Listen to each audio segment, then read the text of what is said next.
Agora nós vamos escutar o João na sua exposição e vamos depois abrir também um momento de perguntas para o João e depois na sequência com o João Batista, ok? Eu estava vendo o comentário do Bruno, né? Você está acostumado, né? Eu estou lá no campo, pé no... Tá. Lá se usa enxada. Mas a sustentabilidade, ela pega nós também, justamente ele falou da política, o problema da política pública, né? Eu tenho dois pontos importantes a fazer. Eu falo assim da prática que nós passamos na nossa região e eu tenho certeza que em termos gerais. Que eu vejo, por exemplo, lá, eu falo da minha cidade lá. Tem muita irrigação, ela está sendo monitorada, está bem aproveitada. Eu acho que foi feito as outorgas coletivas. Hoje a gente sabe que onde que está o melhor monitoramento de água, de uso de água. Então a gente já sabe também onde é que está o problema. Entra muita parte pública. O que acontece lá, por exemplo? O uso de água na cidade, né? Tem a Copasa lá. A Copasa, ela capta água diretamente do rio, né? Se vocês verem a qualidade de água que ela capta e passa isso para a população, existe o tratamento, mas eu acho que um tratamento não tira a parte química, né? Prova isso que nós temos um alto índice cancerígeno na cidade. Isso aí, o hospital aqui em Uberlândia tem esses relatos, né? Então, e para o outro lado, existem os poços artesianos que tiram aí 100 litros de água debaixo, 100 metros, uma água limpa, né, totalmente potável, é jogado muitas vezes no campo, né? Então, existe essa inversão de valores que a gente fica impressionado ver isso aí. E o que é Copasa? Eu acho que Copasa pode me corrigir, né? É um órgão regido pelo órgão público, né? Eu não sei como que isso é permitido, né? A gente já fez uma proposta, inclusive, para a Copasa, de nós, da associação, furarmos um poço e ceder esse poço para a população. Mas aí atrás disso tem um contrato, tem alguma coisa que eles não abrem mão, né? Eu imagino que seja um dinheiro fácil, né, de arrecadar da população, mas automaticamente a gente paga isso em hospitais, em saúde, né? Então, resumindo, eu acredito que a água subterrânea ela tinha que ser exclusivamente potável para o ser humano, para os animais, e não para irrigação. E a parte de irrigação, isso é um desafio hoje que a gente tem. As propostas, por nossa parte, usuários, ela existe.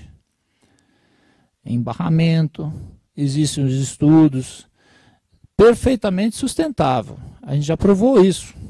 A gente já fez projetos, o Bruno, né, já deve estar participando de vez em quando em alguns projetos nesse sistema, né, de fazer os barramentos, mas simplesmente não saem. Por quê? Bate lá no IGAM, os órgãos públicos, que não conseguem liberar esse barramento, não existem estudos, simplesmente a documentação não anda. Então, o que nós vamos fazer? A produção fica a gente quer continuar a produzir, a gente tem os equipamentos e a gente quer continuar a usar essa água adequadamente. Mas existe então a parte política pública, eu acho que tem que ser corrigida, né? Mas eu sempre falo assim, resumindo, né? Se eu tivesse o poder da caneta hoje, eu faria o seguinte: eu não deixa, por a água subterrânea, eu deixaria somente para água potável, para os animais, para nós da cidade, né? Agora, a parte de nascentes, isso aí, a gente consegue segurar essa água, ter maior dinâmica de segurar essa água em termos de barramentos, né? Porque se a gente for imaginar, essa água depois ela corre para o rio e vira água salgada, né? Então, na época das chuvas, a gente tem essa condição de segurar essa água e transformar essa água em água de irrigação para produzir, aumentar a nossa economia, porque é fundamental. A economia, a produção irrigada, ela é fundamental. O café, por exemplo, é totalmente inviável você plantar um café no cerrado sem irrigação. Isso aí é provado e eu assino embaixo. Isso aí, se algum colega pensar que vai ser um cafeicultor sem irrigação, ele pode, não precisa nem começar, né? Então, isso é uma realidade. E certificação, que nem o colega ali falou, a certificação, ela existe. Existem valores em cima do que você agrega em cima, existem, né, econômicos, né? Mas para isso, essa cultura ela tem que ser irrigada. Não tem outro jeito. Nós temos que, pelo menos 2, 3 meses do ano, nós precisamos segurar a florada desse café, senão não adianta. Não é viável, não vira. Não adianta ser ilusionista, viver de, né, 2 mais 2 tem que estar 4. Senão não adianta. Você vai virar, o resto é ilusão, né? Então, seria esses 2 pontos, né? A parte pública, né? A gente esbarra nisso aí toda hora. Se a gente for ver aí, se encaminha uma outorga da água, dentro de 4 anos começa a liberar. Ela tem 5 anos, quando está 1 ano acabando, aí chega uma fiscalização. Inclusive eu tenho notado aqui, nós temos 7 entidades aqui em Minas Gerais para fiscalizar e punir o produto. 7, né? E apenas uma para orientar, né? Quase sempre desaparelhada, né? Isso é falta de políticas públicas objetivas, né? É um artigo que tem uma revista aqui, e isso na prática funciona assim. Seria esse empecilho que a gente sempre está batendo, né? Mas em outra contrapartida, eu também acho que essas associações que nós temos aí, que fazem o monitoramento, e todo dia a gente apresenta esse monitoramento de uso de água para o Estado, porque o Estado hoje, vamos ser bem franco, ele está quebrado, né? Então ele joga a responsabilidade totalmente, pode ser a parte de segurança, pode ser a parte, inclusive, de ambiental, já jogou isso na nossa mão, né? Então, mas em contrapartida, a gente consegue fornecer para o Estado, todo dia a gente passa o monitoramento de água, o uso de água, porque nós temos condicionantes, tanto de vazão e horas, né? E isso tudo a gente tem que respeitar, senão lá no final essa água vai faltar, e essa água não está faltando mais na nossa região, porque essa bacia, por exemplo, ela alimenta 5 cidades, né? São Iraí de Minas, Monte Carmelo, Cascalho Rico, Estrela do Sul, que é uma cidade turística, né? Então ali não pode faltar água, né? E a gente não deixou mais. Por quê? Porque a gente faz um monitoramento e a gente apresenta esse monitoramento para o Estado, né? Onde é que eu tento de novo salientar que essas cidades, elas não podiam consumir água do rio, elas poderiam consumir água de poços artesianos, que tinha que ser totalmente reservado para o ser humano, para os animais, né? E está acontecendo o contrário, né? Os poços artesianos estão alimentando a agricultura, que a gente sabe muito pouco o impacto que está acontecendo debaixo do solo, né? E é justamente isso que me deixa, eu acho que é um ponto a ser revisado, justamente esse pessoal, vocês que estão ali agora, desculpa a minha ignorância, mas eu acho que tem gente que tem uma boa especialização nisso, é um ponto que tem que ser revisto e tem que ser, merece destaque, né? Diversos assuntos, né? Eu estou aberto, né, às perguntas, né? Eu fui pego pelo professor Jacomini, né, que é um amigão meu, né, que a gente ele começou, é um professor, se aposentou aqui na UFO, né, mas ele tem ele dá assistência para nós, né, na parte ambiental, né. Então, hoje ele não pôde estar presente, ele me pediu como produtor, né? Mas na prática eu sei muita coisa. Se alguém tiver alguma questão, a gente está aberto para conversar, né? E quero escutar e quero chegar lá na associação também e vou participar isso para os meus amigos lá no conselho. Eu estava lá em Uberlândia, assim, assado, e a rede, o pessoal está pensando assim, né? Vamos ver o que a gente... Ô, João, eu queria que você falasse um pouco sobre a sua experiência lá na bacia hidrográfica do Rio Bagagem. Exatamente, e da associação, exatamente. Acho que contar um pouco da sua experiência, a sua militância, o que você tem feito, como você tem atuado, né, em tudo isso que você representa hoje. Conta um pouco da sua experiência na sua prática diária, como é que isso funciona. Sim. Olha, em 2000, em 1900 antes de 2000, começou a se montar muitos equipamentos de irrigação, né? Obviamente não ia ter água para todo mundo, né? Para todos os equipamentos. E aquilo lá foi usando assim, um cavou com um buraco, outro começou a pegar água de qualquer jeito, né? Obviamente começou a criar conflito, até na cidade. E aí o que a gente viu? Começou a se falar um documento que chama outorga. Mas o que é outorga? Né? Aí, então tá bom. Outorga da água. Aí cada um tem que tirar lá, contratar uma empresa, né? Tudo tal. Então começou a se trabalhar nisso. Isso evoluiu. Cereais. Principalmente milho de semente, soja, feijão, né? Esses pivôs centrais em consumo de água, né? E foi degradando, né? Aí a gente fez essa outorga e o Estado, individualmente, o Estado não deu mais conta de analisar parte por parte. Isso na esfera da agricultura familiar?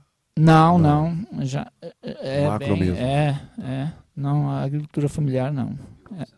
Pivô central, grande escala, né? Foi degradando, né? Aí o Estado, nós fizemos uma outorga coletiva. O que é a outorga coletiva, né?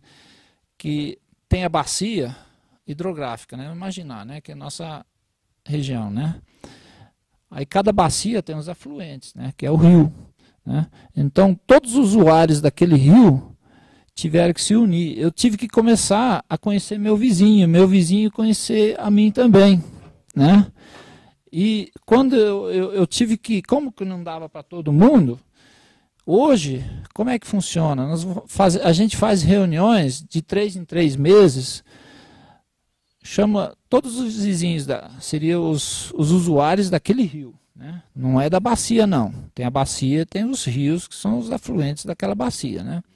Então, normalmente, o meu exemplo lá, eu tenho o rio lá, são 10 usuários, da esquerda, direita, são os meus vizinhos, são irrigantes também. Aí eu falo assim, olha, eu vou plantar tal cultura, batata, por exemplo. Eu vou usar tanta água, vou usar tanta hora, né? Porque lá no final do rio, nós temos uma régua. E aquela régua, a gente presta contas para o Estado de Minas Gerais, para o IGAM, que é o órgão que fiscaliza isso aí. Então, aquele número que o Estado tem, nós não podemos abaixar aquela régua, né? Mas para chegar lá, nós temos que nós entendermos. Não é o Estado que vai chegar lá, ó, fulano, você plantou a mais, não. Né? Nós estamos, a gente faz reuniões constantes, né, para a gente se conhecer, para chegar, não ultrapassar aquela régua. Né? Isso é a outorga coletiva, funciona desse jeito. Vocês criaram uma ONG, uma associação dos usuários daquele rio, daquela bacia. Daquela bacia. A sociedade civil organizada. Isso é organizada dentro da bacia. Né? Muito bom. Né? Mas isso também,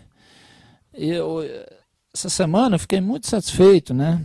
Eu fiz isso entra daí depois, entra a parte cultural também, né? Isso não é uma hora para outra que você consegue, né, pôr na cabeça de um produtor. Nem o colega ali falou antes, me chamou a atenção, né, quando eu falei do coletivo, você falou assim, né, que isso tem um limitante coletivo, né? Aí eu fiquei imaginando, é mesmo, por que limitante? Que lá no meio tem um cara lá que sempre vai ser mais agressivo, vai querer destruir alguma coisa, né?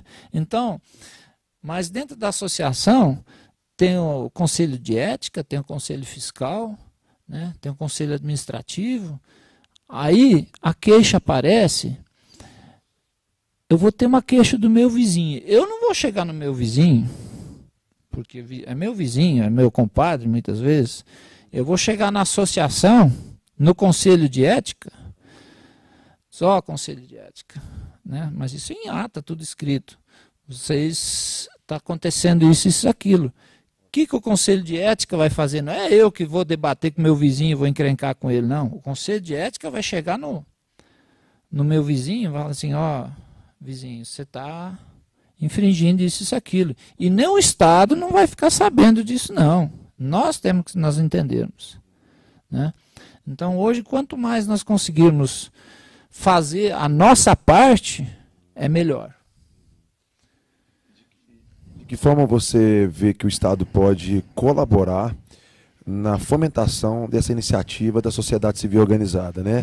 Vocês se organizaram, onde você vê a falha, talvez, ou então até mesmo o avanço do Estado em compreender o esforço que vocês estão fazendo para criar uma política pública, um debate a nível de sociedade civil organizada.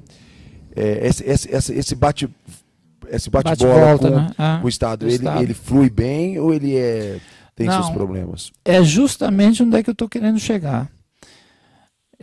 O Estado hoje ele não está aparelhado. Ele leva, às vezes, 3, 4 anos para analisar uma outorga que é necessário fazer, um barramento que a gente tem projetos feitos com engenharia, prova toda essa sustentabilidade, e simplesmente não sai. Não sai porque, pelo que a gente está vendo, o Estado não está aparelhado, não tem gente.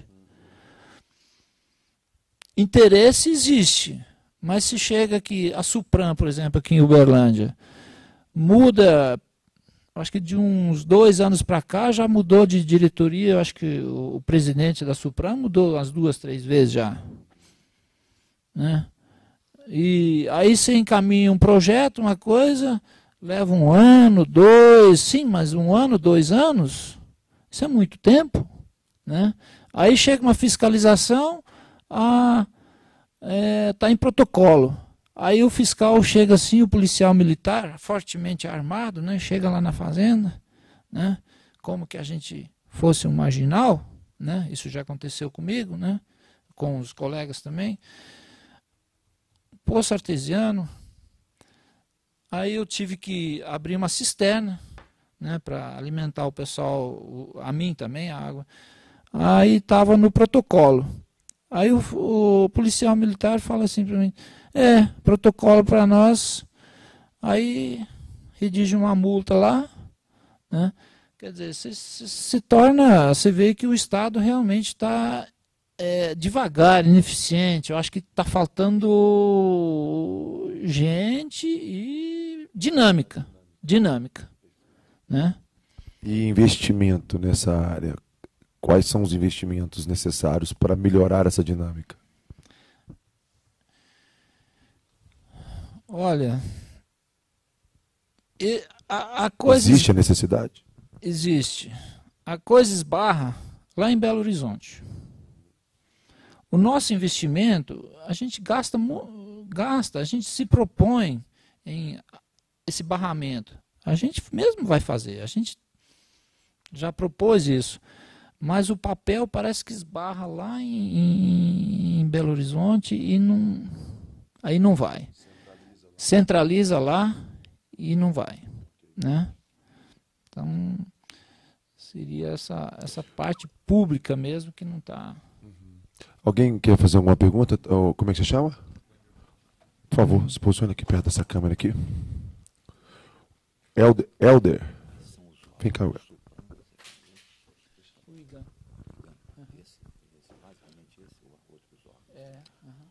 Bom dia a todos. Meu nome é Weller Bueiro, sou estudante de Direito e faço Economia e Ciências e Gestão Pública aqui na cidade de Uberlândia. Atualmente nós estamos presidindo o Partido Brasilidade, que nos próximos anos fará um grande trabalho no Brasil. Gostaria de fazer uma pergunta ao nosso produtor aqui da região. Sou nascido na cidade de Araguari, né, uma das capitais nacionais do café do Cerrado. De irrigação, né, um dos melhores cafés do mundo. Gostaria de saber como que nós, né, a futura geração, os estudantes acadêmicos, podem contribuir juntamente com os agricultores aqui da região para que essas políticas públicas possam ser aplicadas e não simplesmente ficar esperando o Estado ou fazer alguma coisa, né? Eu acho que a academia e aqueles que estão dentro da universidade possam colaborar com que essas políticas públicas possam ser reais, né, e não simplesmente uma boa vontade vindo da parte dos agricultores. Sim. Eu acho que esses estudantes, as escolas, eu me fugiu antes, eu estava, até termino agora a sua pergunta. Esse trabalho aqui é um trabalho de formiguinha, mas é um trabalho que reflete muito, né? Aqui fala tudo, o que é outorga, né? É uma brincadeira, o que é sustentabilidade, né? Isso aí, nós podemos começar isso nas escolas, né? Como é que eu vou te explicar?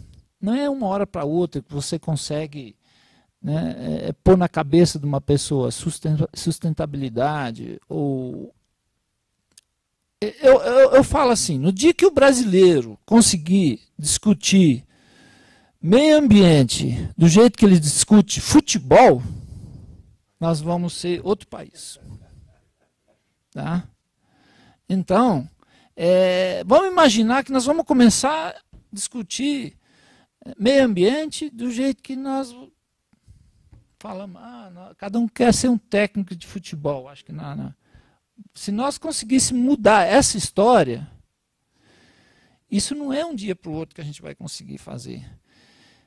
Esses estudantes, se nós conseguir levar um material para a sala de aula, eu percebi ontem, fiquei muito feliz, nós temos 2 funcionários lá na associação, o Pablo e o John Herbert. John Herbert é o cara que anda de moto 350 quilômetros todo dia para tirar a medição das réguas que a gente tem na bacia hidrográfica. Aí cheguei no escritório ali na mesa, aqueles trabalhos assim, o que é isso aí? Não, nós estamos fazendo faculdade de engenharia ambiental, até pela internet. Quer dizer, uns meninos que começaram lá e já estão se envolvendo.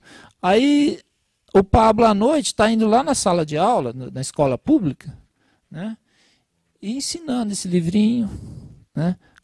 Falando que o produtor não é isso que está se falando em sustentabilidade, né?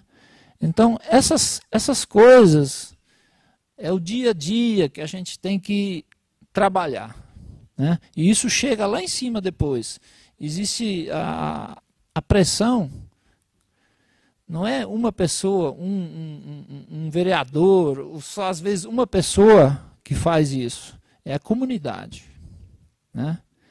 Então, eu não sei se eu consegui responder a sua pergunta, mas é um trabalho que você vai ter que fazer junto com o município, muitas vezes, na sala de aula. Muito importante. Você chega, porque nós tivemos um caso que, quando eu cheguei lá, um cara da Copasa foi lá, começou a faltar água na cidade. Realmente houve uma degradação, né? Aí o que esse cara fez? Foi lá na sala de aula e começou a meter o pau nos produtores, que os irrigantes, que os pivôzeiros, lá se fala os pivô, sabe? Os pivôzeiros, isso, aquilo, está destruindo tudo. Caramba, mas nós estamos... Aí já o produtor, nós também somos meio ignorantes, né? Já chega... mas eu estou dando emprego para o cara, não sei o quê, né? Isso aí vira conflito, né? Depois de 2 anos, já está bem mais amenizada a coisa. A gente conseguiu sentar com a prefeitura, né? Conseguiu...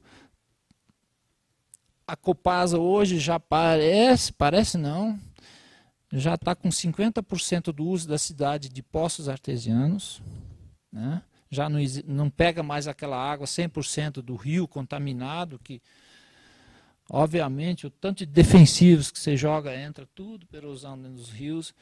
Pô, nós tivemos uma mudança enorme já, né? É uma questão de que você vai trabalhando. Agora eu queria saber, talvez aqui do Hospital de Clínicas, né? Porque a porcentagem de câncer em Iraí de Minas é enorme, né? Eu mesmo já visitei. Né?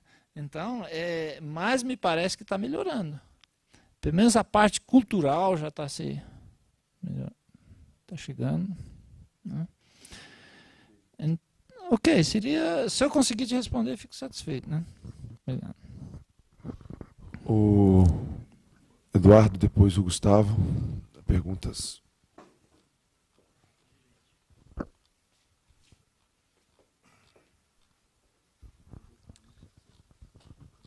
Bom, João, nós tivemos a oportunidade de conversar antes ali, foi extremamente interessante, né?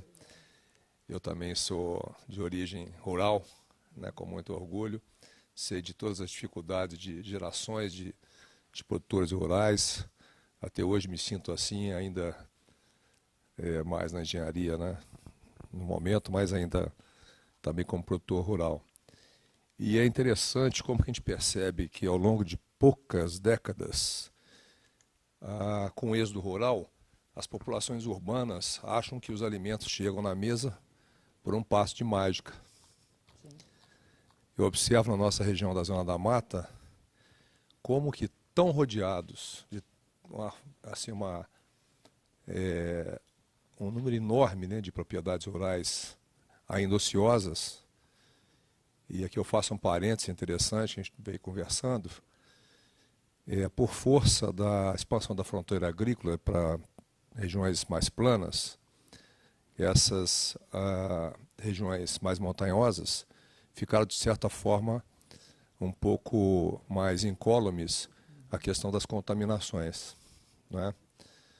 E, nesse exato momento, a gente desenvolve um trabalho, especialmente no entorno de Juiz de Fora, que é a minha região de origem, exatamente para descobrir quais são as vocações, né, desse cinturão verde enorme que nós temos, e cabe um outro parênteses, nós temos 16 distritos no entorno de Juiz de Fora, uma população hoje de cerca de 700 mil habitantes, só temos 20 mil pessoas no entorno desses 16 distritos. Veja bem, nós estamos no coração da região sudeste, né, numa época onde a importância dos alimentos e com essa ociosidade. Mas aí eu retorno à pergunta que eu gostaria de fazer para você, pela sua experiência. De certa forma, eu também tenho um pouco de familiaridade com o assunto, por ser engenheiro civil e tendo estudado geologia, mas não como especialista na geologia, né? E entendo que essa questão dos lençóis freáticos, que a gente vinha observando também aqui, né, Malaco? A questão conversamos ontem à noite no jantar, não tem sido dimensionado, né? A capacidade desses lençóis freáticos, né? E também os impactos que eles têm sofrido, né? Pelas diversas interferências que ocorrem. O que você falou com relação à utilização dos lençóis freáticos, que de certa forma ainda menos prejudicados, vamos dizer assim, Sagrados. Para mim, sagrados. E a nossa saúde depende substancialmente da água. Exatamente. Não é? Quer dizer, antes dos alimentos vem a água. Exatamente. Não é? E aí eu entendo isso até como um programa de governo para nós, João e Cacá, a questão de uma equipe multidisciplinar, considerando também que nós somos, me ajuda aqui, Malaco, né, que é mais a sua área, nós somos a segunda região de maior potencial de águas do mundo. E parece que só depois do Canadá, que tem a sua dificuldade por causa das geleiras. Nós estamos em cima do aquífero Guarani. Não é? E é preocupante saber que a Coca-Cola e a Nestlé estão adquirindo, né, as nossas reservas de água. Como é que é possível isso por cima de uma soberania, de uma economia, né, um país democrático, que estamos aí entre a 7ª e a 8ª economia do mundo, e permitirmos que uma situação dessa aconteça. Nesse atual governo, Temer, né? Se alguém puder me corrigir, né? Então fica aqui um pedido de comentário para você com a tua experiência, um pouco da minha também história, que você possa aprofundar um pouquinho mais o comentário da importância da utilização dos lençóis freáticos, desde que medidos por geólogos especializados na questão das águas. Obrigado pelos seus comentários aí, e aqui parabenizando a importância dos produtores rurais. Muito obrigado. Não, o lençol freático, para mim, ele é sagrado. Sagrado para a nossa saúde, que essa água que nós vamos ter futuro, hoje já, eu falo que nenhuma cidade não tem necessidade de ser alimentada por um rio. Então, vou dar um exemplo prático para vocês. Iraí de Minas tem 8.000 habitantes, cidade pequena. Ela consome 20.000 litros de água por hora. 20.000 litros de água por hora. Por hora não. Por dia. Por dia. Né? Agora, desculpa, seria 20.000 litros por hora. Por hora. Tá? 20.000, desculpa, não, beleza. 20.000 litros por hora. Um pivô, nós temos lá na nossa, ao redor ali, 16.000 hectares de terra irrigada, né? A cidadezinha de 8.000 habitantes, ela consome em relação a um pivô de 50 hectares. Só isso, 50 hectares. E nós temos 16.000 hectares irrigados. Tem necessidade, a Copasa, o que é a Copasa? A Copasa é um órgão do Estado? Ou ela é uma terceirizada, né? É uma empresa mista, né? É pública, né? Tem necessidade, nós temos poço lá de 60, 80.000 litros de água por hora. A cidade consome 20.000 litros, 80, 100.000. Um pivô de 20 hectares relaciona 20 hectares a 16.000 hectares. Que absurdo. Não, depende do tamanho da área que ele irriga, né? Mas vamos falar em hectares, né? Hectare de terra, né? Porque você tem uma produção em cima de hectares, né? Em cima de volume de água, não, né? Irrigados, né? Vamos falar em irrigados. Então, uma cidade que nem Iraí de Minas, 8 mil habitantes, ela consome em relação, na prática, eu falo isso na prática, né?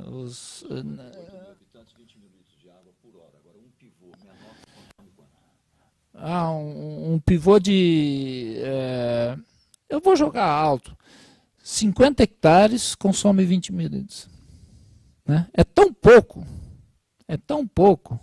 50 hectares irrigado dá para abastecer uma cidade. Né? Essa água não tem necessidade de sair de um rio. O maior descaso que a gente teve aqui em Minas Gerais. Há pouco tempo atrás, com o rompimento da barragem de Mariana, não é? Mariana? É? Certo. Aí as consequências, eu só escutava na cidades ao redor ficaram sem água, não foi? Por que eles ficaram sem água? Porque as cidades captavam a água do rio poluído, e até hoje estão tomando água poluída, de mercúrio, disso, aquilo. Tem necessidade? Não tem. Se cada cidade tivesse seu poço artesiano, aquela barragem, aquela água, aquela catástrofe ali, não tinha, ela tinha acontecido igual, né?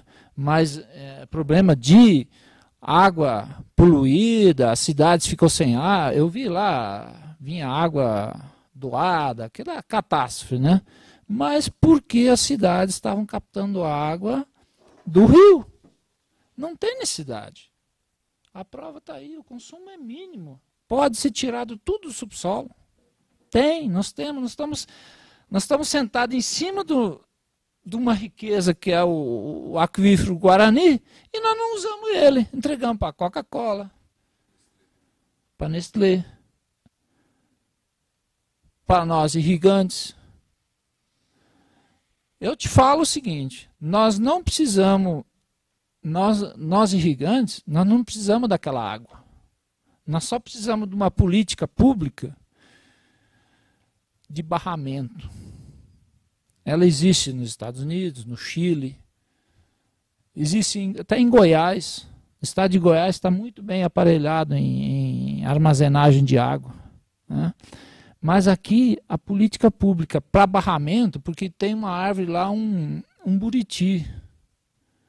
Tudo bem. Vamos conservar o que dá para conservar, mas não é por isso que às vezes a gente deixa de fazer um barramento. Né? Para isso existem os estudos. Exato. Porque se nós, na época da chuva, não segurarmos essa água em barramento, ela simplesmente vai para o oceano e vai virar água salgada. Né? Se você for andar aqui, você vai ver muito pouco barramento. Muito pouco. Porque mais projetos tem inúmeros. No IGAM, na Supran. São muitos. Só que não vai. Tem, mas isso já... Nós temos tudo pronto. Só que parece que ali, barra ali, o papel não sai. E se você não fizer o papel... A fiscalização são 7 órgãos fiscalizando nós. Né? Gustavo, a pergunta.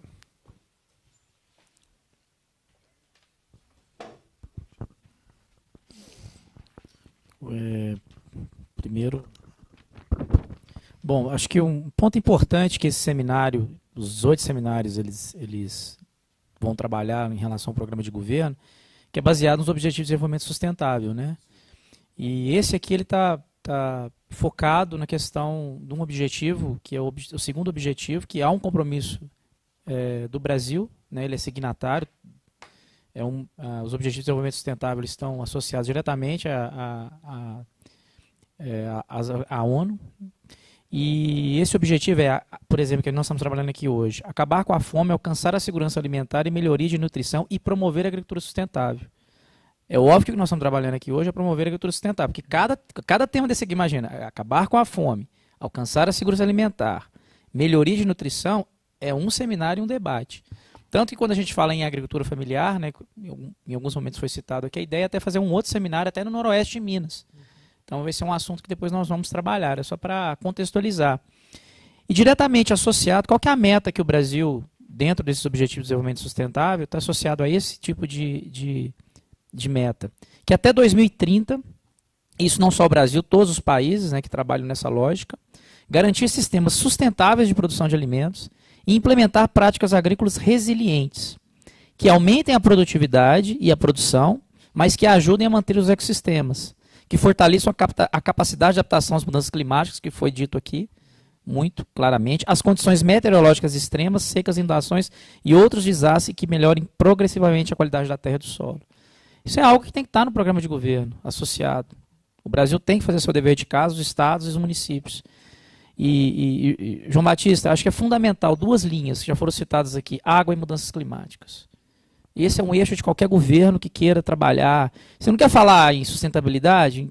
Esses dois eixos têm que balizar a questão econômica. Tá aí os exemplos que nós passamos pela essa crise hídrica, que é uma crise de falta de gestão dos estados. E o segundo ponto é a questão das mudanças climáticas, que existe todo um mercado já citado aqui da economia de baixo carbono, como a Califórnia hoje tem se virado. Como os municípios e os estados que adotarem isso como política de governo, uma economia de baixo carbono, vão sair à frente de outros estados, inclusive para recebimento de recursos do Fundo Clima, por exemplo. E Minas tem um corpo técnico da FEAM, né, que é a fundação ligada à SEMAD, um corpo técnico de primeira, que infelizmente praticamente está sendo jogado na rua hoje. Um dos melhores estudos científicos hoje que trabalham a questão de mudanças climáticas em relação ao estado de Minas Gerais no Brasil é de um grupo de pesquisadores da UFMG com a FEAM. E nós estamos perdendo essa capacidade intelectual para discutir. Aí sim, mudança climática não pode ser tratada só no gabinete da SEMAD, da Secretaria de Meio Ambiente. Tem que ser trabalhado num plano de governo. Minas Gerais não tem até hoje um plano estadual de mudanças climáticas. Tem um esboço, finalmente, que começou a andar, mas parece que esse governo não está disposto a aprovar esse plano estadual de mudanças climáticas. Nenhum plano estadual de irrigação existe. É um outro ponto importante. Porque, João, eu achei muito boa a sua consideração em relação a barramentos em utilização de poços. Acho fundamental. Poço para captação de irrigação não deve ser realmente feito no lençol, porque a água que abastece, inclusive, a gente sabe, os rios e as barragens depois. Agora, as barragens, eu sei disso, a gente trabalha com o professor Giacomini, está se avançando o quê? No modelo de macrozoneamento. Para aonde você verificar dentro de uma bacia hidrográfica e de uma região geográfica, os locais de menor impacto para a implementação de uma barragem, mas não pode ser só barramento por barramento, aliado às técnicas que vocês fazem. Monitoramento, a gestão do tipo de irrigação em cada localidade. Eu passei hoje no Ribeirão Araras essa semana, em Araguari. É impressionante a falta de monitoramento, a falta de acompanhamento, a falta de gestão. É tipo assim, o pessoal do café com gotejamento e o pessoal dos grãos com os pivôs. Cada um por si e vamos lá. E não é por aí que vai faltar água para todo mundo. Alguém vai ficar sem água. Então esse é um ponto, um plano estadual de irrigação com foco na sustentabilidade. Com os comitês de bacias, esse é um papel, como que vocês têm se relacionado, esse é um questionamento. Como é que vocês têm trabalhado com os comitês de bacias hidrográficas, que é com certeza um dos melhores atores, é o ator imbuído dentro da bacia hidrográfica, com todos os representantes da sociedade civil, empresários e poder público, para trabalhar a gestão de água. Então, seja o Bagagem, seja o Ribeirão Santa Juliana, seja a bagagem a bacia do Berabinha, que estou citando bacias hidrográficas aqui do Rio Araguari, todas interligadas num comitê de bacia hidrográfica que aqui existe, que existe cobrança que vocês pagam pela utilização de água, apesar que é muito barato ainda. Então, assim, eu queria fazer essa contextualização geral, acho que isso é fundamental, João. Agora, há necessidade de a gente balizar hoje em dois eixos, água e mudanças climáticas. O plano de governo ele tem que ter isso. É fundamental que a gente trabalhe com metas nessa questão de mudanças climáticas, buscando uma economia de baixo carbono, que isso vai incidir em toda a cadeia de combustível, da agricultura, que já tem um plano ABC, que aí tem que se intensificar os incentivos, o trabalho com o campo. E a questão da água nas bacias, que você tem conflito, quer dizer, você tem alta demanda com uma água já reduzida e os locais que não tem água. Jequitinhonha, partes do São Francisco e as bacias do leste mineiro. Como nós vamos enfrentar essa questão? É isso, contribuição, e novamente parabenizar aí os dois palestrantes que nos brindaram hoje pela manhã. Ah, tá. Eu tenho porém. Tá. Bom dia a todos e a todas. Eu gostaria de falar em cima da palestra também do Bruno. Eu trabalho em uma reflorestadora aqui em Uberlândia que produz biomassa, cavaco, para as indústrias cerealistas. E também uma parte do eucalipto faz o tratamento, beneficiamento para construção e uso no meio rural em geral. Aí eu acompanho lá também essa parte de licenciamento ambiental. Então eu acho assim, eu sou meio pessimista em relação à questão do mercado, até o mercado exigir a sustentabilidade do produto. Isso eu acho que vai demorar muito e sempre vai ter alguém que vai poluir, ou a China que não vai querer saber de algum certificado, algum outro país que... Então acho que o licenciamento ambiental é importante em relação a isso aí. Mas entendo também, o senhor João falou que demora muito, às vezes, órgãos ineficientes. Mas eu acho que muitas empresas, o licenciamento é custoso também, né, para, às vezes, pequenas propriedades. Mas eu não vejo uma outra forma de não ser pelo controle do Estado de exigir isso com as empresas. A empresa onde eu trabalho tem toda a reserva legal, é permanente, 36% da área total é preservada ou está em processo de replantio de floresta nativa. Então eu sou pessimista em relação a esperar a conscientização, que isso aí eu acho que vai levar mais de uma geração até educar isso na escola. Já vai acabar com tudo, né? E sempre vai ter alguém, por exemplo, que construir um deck de madeira, não quer saber de onde que vem a madeira, ou alguém quer consumir um produto mais barato. Então, acho que o licenciamento, acho que melhorando a tecnologia de informação, de sistema e de fiscalização por satélite, pode ajudar isso também, ou talvez até queria perguntar para o Bruno, um certificado que o governo talvez possa terceirizar isso para alguma empresa privada, a fiscalização ou a exigência do licenciamento, se isso existe ou se pode existir. Obrigado. Eu vou deixar o João finalizar a pergunta do Malaco e vou pedir o Bruno para fazer a consideração e quero já passar para o João, o João anotando tudo ali. Eu tenho certeza que a gente tem um processo conclusivo ali com o João para nós podemos já poder estar encaminhando para o final, tá bom? Vamos lá. Essa relação existe do PN1, do PN2, né? Os comitês, né? Isso, você está bem mais enterrado, está melhor. Não. Mas não, a gente tem os representantes, né? Tem o professor Giacomini, né? Hoje não é mais o presidente, né? Não. Né? Então, existe, só que falta, que nem o Giacomini fala, né? Tem dinheiro, mas falta o projeto tem, mas muitas coisas chegam lá na parte do poder público, parece que ali esbarra. Não se sabe nem onde é que foi a verba. O dinheiro tem. Né? Eu não posso falar muita coisa em relação a isso aí, né? Mas aproveitando, né, eu queria deixar mais um desafio para o nossos xará aqui, para os nossos candidatos. Desculpa a simplicidade aí, né? Falta até de respeito, né? Né? O que a gente tem percebido, outra, assim, me machuca muito, não sei se vocês conhecem a IPAMIG, está lá em Patrocínio, totalmente, lá é um campo experimental de café, tem até pivô central em cima. Quando a última vez que eu tive lá, fizeram um dia de campo, é um professor emprestado de uma entidade, de outra. o café morrendo de fome, né? Não sei se alguém já visitou lá. São variedades que tem pesquisadores lá voluntários, né, que fazem um cruzamento e existe verba. Sou um visitante contumaz das EPAMIG. Eu visitei recentemente. Então quem sou eu que falar? De Lavras, e o assunto foi exatamente café. E visitei a EPAMIG de Maria da Fé, produção de oliveira e produção de azeite. O senhor conhece a de patrocínio de café? Vou visitar próximo. Não, está abandonado. Viu? Tem até pivô central em cima. Vai ter uma...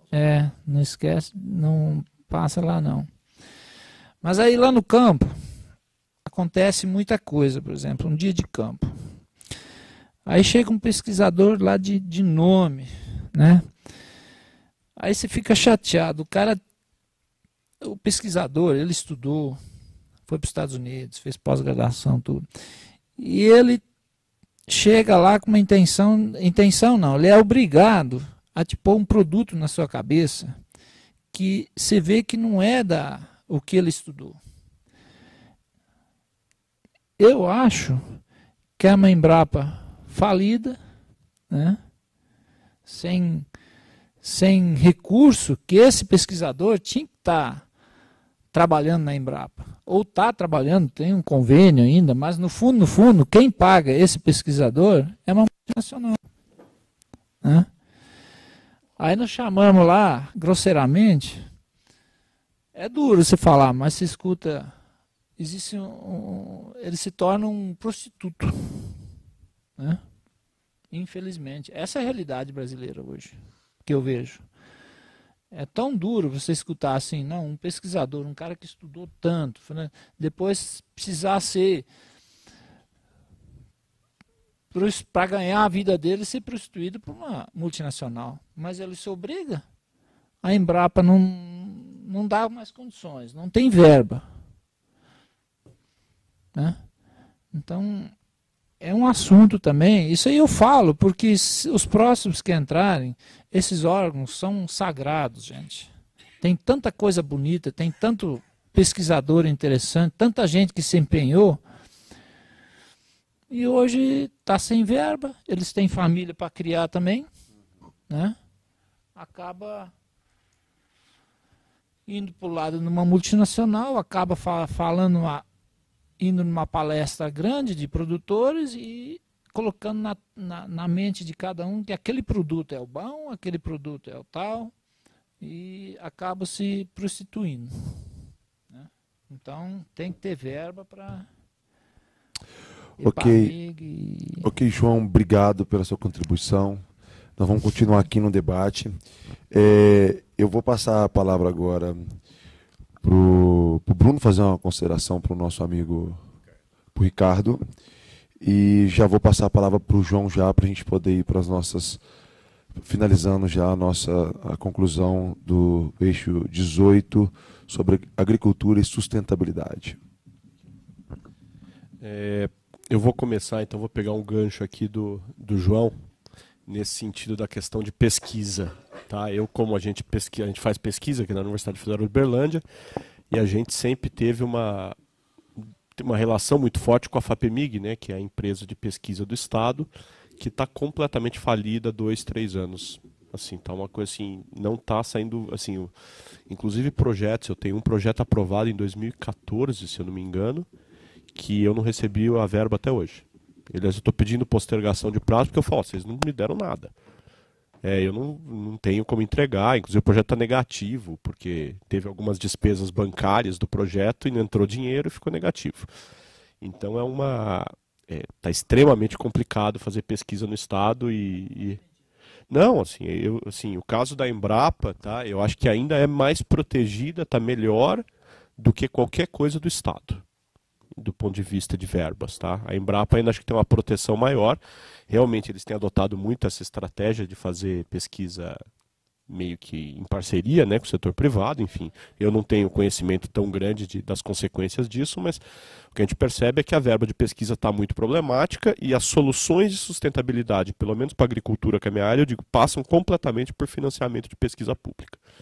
Tá? Então, assim, por mais que eu acredite no poder do mercado, mas as soluções em si, gerar uma tecnologia que é viável do ponto de vista econômico para o agricultor, ela precisa da pesquisa pública. É de Emater, EPAMIG, as universidades do Estado, enfim, a UFLA tem um papel importantíssimo de geração de tecnologia para o setor de café, né? Os principais estudos na área de tecnologia de café estão ali naquela região, e então é muito importante que isso seja levado em consideração. Tá? Então, isso agora retomando a colocação do colega, eu entendo perfeitamente a frustração de achar, vou esperar o mercado se conscientizar e etc e tal. É uma frustração que acho que todo mundo tem, porque a velocidade em que esses mercados sustentáveis se constroem é lentíssima, tá? E além dela ser lenta, ela é falha. Então você tem gente que consegue burlar as certificações, cria certificação que não serve para nada, que é simplesmente uma forma de dizer que está sendo sustentável e etc. Né? Então isso realmente é um grande problema. Né? Depois eu acho que você passou um pouquinho, eu acabei esquecendo, você mencionou, né? O que é? Eu acho fundamental. Não, em nenhum momento eu acho que uma coisa substitui a outra. São coisas complementares. Tá? Existem características ambientais relevantes que não tem como você atribuir ao mercado essa distinção. Tá? A política pública tem que existir. Eu só estou falando que ela tem que ser complementada e está, de certa forma, apoiada nos mercados. Eu acho que assim, ela brigar com isso vai levar aquilo que o Coisa mencionou. Eu faço uma política que é restritiva e custosa, o outro estado não faz, vai todo mundo para outro estado. E não vai resolver nada no final. Tá? Além de gerar prejuízos econômicos para quem fizer a política. Né? Então, é isso. Mas assim, é muito importante. E eu acho que teve uma última parte que você falou de certificação. Terceirizar, perfeito. Isso é o que mais está sendo feito. Existe um negócio chamado Meta Standard Approach, que é assim, basicamente o Estado da União Europeia. Pega o caso dos biocombustíveis que eu mencionei. Ela falou assim, para entrar na União Europeia, eu não vou certificar nada, mas eu quero que você tenha 5 certificações diferentes. Uma florestal, que garante que você não desmatou, uma social, que garante que não tem trabalho escravo, uma não sei o quê. Em alguns casos, cumprir a legislação do país. Então, o que mais está se acontecendo para aumentar a eficiência desse monitoramento, sem aumentar muito o custo, é criar mecanismos de você usar os instrumentos privados como forma de harmonizar essas exigências privadas com as exigências públicas, para tentar chegar num custo de monitoramento menor. E o que você falou, tem uma coisa que eu gostaria de mencionar. O pessoal da Embrapa, lá da ABC, eles acabaram de desenvolver um aplicativo de celular que eu acho que assim, é interessantíssima a ideia. Porque é, por exemplo, para você garantir que alguém fez a integração lavoura-pecuária-floresta, o ILPF. O que basicamente ele faz? Ele junta os dados de satélite que a Embrapa tem, ele pega o CAR, o Cadastro Ambiental Rural, que tem o mapinha da propriedade. O que ele consegue fazer? O produtor rural instala um aplicativo Android no celular dele, tá? Aí ele já chega e coloca meio que o CPF dele, algo do tipo, já aparece a propriedade dele, que é o CPF que está ligado naquela propriedade. A partir disso, ele fala o projeto, ele dá todas as informações do projeto ali pelo aplicativo, tá? E aí, em algumas épocas específicas do ano, ao longo dos anos que o projeto se viabiliza, ele tem que ir, que nem a tal da realidade aumentada, eu acho que eles chamam, que você tem que ir com o teu celular naquele lugar que tem o GPS e tirar uma foto dali. Essa foto, ela é cruzada, é tudo por computador, ninguém checa pessoalmente, mas ela é cruzada com a imagem de satélite e eles conseguem dizer, olha, foi implantada floresta, foi implantada pecuária. Então eles conseguem, de certa forma, fazer todo o monitoramento sem a necessidade de uma certificadora e sem o custo do governo de fiscalizar. Então, o uso da tecnologia como um instrumento para conseguir monitorar a um custo baixo é muito importante. Tá? Chama AgroTag, agora eu lembrei o aplicativo. Vocês podem instalar no Android se quiser testar. Tá acho que é beta, né? Tá em testes ainda, mas é muito interessante a ideia. AgroTag. E eu acho que é isso, com certeza. Mas é muito interessante a ideia e é uma coisa que tem se discutido muito. A gente adotou padrões de certificação no passado justamente pelo alto custo de você monitorar individualmente. Então você cria um padrão comum e terceiriza para empresas de auditoria checar se está sendo feito. Agora há uma chance de você desenvolver instrumentos, mecanismos de tecnologia como esse aplicativo, em que você pode pegar uma informação primária direto do produtor sem ter esse intermediário da certificação. o próprio governo consegue criar uma rede de monitoramento sem passar pela certificação. Que aí seria uma coisa, digamos, uma nova geração dos instrumentos de monitoramento. Tá? Então é uma coisa que está sendo feita também, enfim, com limites e com a demora que você colocou, que existe realmente, mas eu acho que é um futuro interessante nessa direção para melhorar a capacidade que a sociedade tem de monitorar práticas na produção agrícola. Tá? Obrigado. Obrigado, Bruno. Vou passar a palavra agora para o nosso candidato ao governo do Estado de Minas Gerais, João Batista. João Batista,